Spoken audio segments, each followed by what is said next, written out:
Mesdames et messieurs, vous venez de suivre l'échange entre les deux chefs d'État ici. Du lancement des programmes des systèmes de passation des marchés. Vous présentez des choses que vous n'allez pas respecter, comme toujours. Et c'est une grande préoccupation. Parce qu'ici, nous représentons le peuple congolais et ce peuple mérite le respect. Monsieur le ministre, avant de commencer, et tout ce que nous suivons, que ce soit dans les médias, les dépassements budgétaires varient, flagrance. Toutes les institutions, s'il vous plaît, toutes les institutions sont concernées. Le président de la République, le ministère, le Parlement, des dépassements de plus de 500%. Monsieur le ministre, voire plus, malgré tout le bruit que fait l'IGF, qui est censé effectuer des contrôles a priori et a posteriori. Nous avons comme l'impression que même le contrôle parlementaire ne sert plus à rien. Quelle solution pouvez-vous proposer pour mettre fin à ces situations? Pourquoi le budget de l'État est géré sans respect aux principes qui régissent la chaîne des dépenses? Pourquoi tel dysfonctionnement, monsieur le ministre? On liquide sans ordonnancement. On ordonnance sans paiement. Quelle place occupe à vos yeux la loi sur les finances publiques, l'OFIP? Pendant que le budget augmente d'année en année, la caisse de péréquation peine à s'opérationnaliser. Quel est le vrai problème? Se rendant compte que les provinces, d'abord, surtout les moins nantis, peinent à décoller à cause de cette situation. Quid du crédit carbone, monsieur le ministre, qui n'est pas apparemment budgétisé, pendant que nous suivons tous les jours les débats sur l'exploitation de nos forêts par les étrangers? Comment le ministère de l'Environnement gère-t-il ces lignes? Les pays sérieux qui comprennent les choses capitalisent les marchés du crédit carbone pour s'occuper des communautés locales dont les rapports, des communautés locales dont les forêts sont sacrifiées. Il nous faut rentabiliser les opportunités qui se présentent actuellement. Ces marchés. Pourquoi n'y a-t-il pas de lignes budgétaires encassées? Monsieur le ministre, comment expliquer ce retard de paiement des salaires, y compris dans votre ministère, monsieur le ministre? Se passe finalement. Comment expliquer la présence de députés provinciaux devant la primature et la cité de l'OIA? Monsieur le ministre, qu'est-ce qui se passe exactement? Si dans votre propre ministère, on note ces retards, que dirons-nous maintenant d'autres ministères, monsieur le ministre? Les Congolais doivent vivre. Ils ont des problèmes à résoudre. Qu'est-ce qui se passe au moment où vous venez ici encore nous expliquer des choses comme d'habitude, comme si les choses allaient très bien? Ça ne va pas, le pays est en train de reculer pour des petites choses que les populations, les Congolais ne se plaignaient plus. Mais aujourd'hui, tout le monde est en train de pleurer. Qu'est-ce qui se passe, monsieur le ministre? Ce que vous dites sur autre chose, dans l'exécution, ça devient autre chose. Alors vous allez continuer à revenir ici, nous parler des choses comme si nous venons ici pour blaguer au moment où nous sommes le Parlement. Nous représentons le peuple. Et il faut nous prendre au sérieux, monsieur le ministre.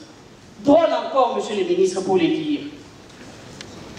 À part les frais de fonctionnement des ministères, aujourd'hui, ils sont payés après les 10, voire même les 20 de d'autres mois et consorts. Et il y a même des élections qui sont organisées. Déjà, les députés provinciaux ne sont pas payés. Comment les municipaux et les autres seront payés? Qu'est-ce qui se passe? Honorable Président, le ministère du Budget actuellement est devenu un service de régularisation de paiement en urgence.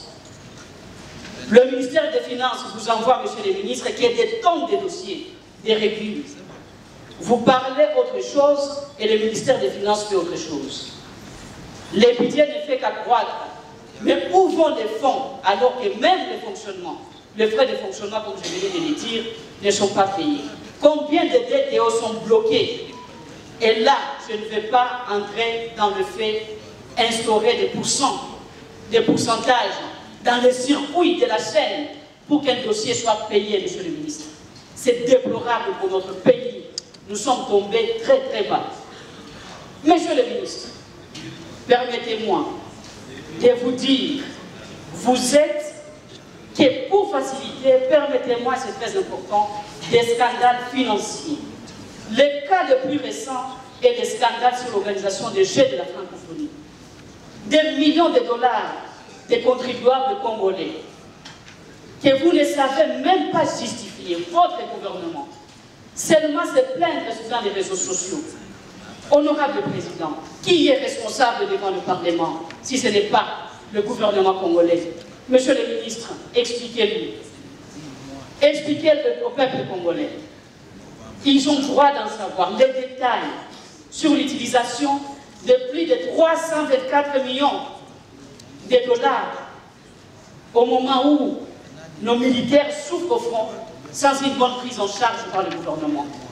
Comment expliquer cette hold-up dans un pays sans eau ni électricité, presque dans les 145 territoires du pays? Honorable Président, en conclusion, Monsieur le ministre, le gouvernement n'a aucun respect, honorable Président, pour le peuple congolais.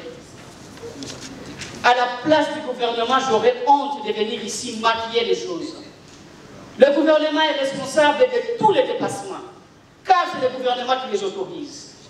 Comment comprendre des dépassements de plus de 600% pour les Jeux de la francophonie, comme je venais de le dire? Pas de planification. L'histoire retiendra, honorable Président, que ce gouvernement a marqué le peuple congolais. Pour finir, ce budget n'aura rien de nouveau à apporter à ce peuple meurtri et affamé. Il n'y a rien du social dans ce budget. Et même s'il y en a, ça ne restera que de lettres mortes, parce qu'il n'y aura rien comme paiement. Honorable Président, 2 secondes, j'aimerais poser des questions sur le plan diplomatique. Le ministre a parlé de l'appurement des arriérés de cotisation de la RDC dans les organisations internationales. Monsieur le ministre, j'aimerais savoir lesquelles exactement. Quelles sont ces organisations? Si c'est toutes les organisations, j'aimerais avoir les détails, monsieur le ministre. Vous avez parlé de la dotation des missions diplomatiques en matériel roulant et la réhabilitation de certaines missions diplomatiques et postes consulaires. Lesquelles? Honorable Président, je dis, je vous remercie. Merci beaucoup. Je ne voulais pas vous interrompre, chers collègues, pour tout le respect que je vous dois. Mais comprenez que nous avons plusieurs collègues inscrits. Je demande à tous ceux qui vont intervenir de nous épargner de redites, mais également de tenir compte du fait que nous sommes nombreux à prendre la parole. Si on veut se limiter à 3 minutes, ce serait bon. Pour vous informer de l'essentiel de l'actualité en République démocratique du Congo, il vous suffit de vous abonner sur Top 243 News TV, également nous lire sur www.top243news.com. Au nom de toute la rédaction, nous vous remercions.